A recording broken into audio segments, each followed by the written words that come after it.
remember when every single Republican member of Congress voted against the Inflation Reduction Act, but then tried to take credit for all of the projects that came to their state? Well, the Trump administration is keeping that tradition alive. Here's Trump's Treasury Secretary, Scott Bessent, talking about a brand new magnet factory in South Carolina that just opened up. President Trump got into office January 20th, immediately issued an executive order on rare earths, and here we are, it's November, and I have this to take back to the Oval, to President Trump.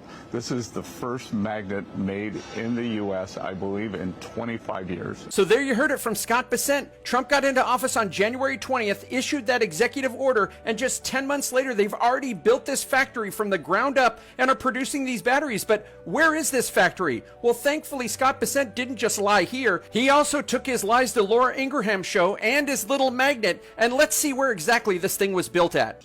It was made at a plant in Sumter, South Carolina. So if we just head on over to Google and type in rare earth magnets, Sumter, South Carolina, you get taken to this news article that reads German manufacturer to invest $506 million and hire 300 workers in Sumter. But this is from December 13th of 2023. This is more than a year before Trump took office. And if we dig in a little further, we can see this article from September of 2023 that says the Department of Defense enters into an agreement to strengthen the U.S. supply chains for rare earth magnets, and it mentions the company EVAC.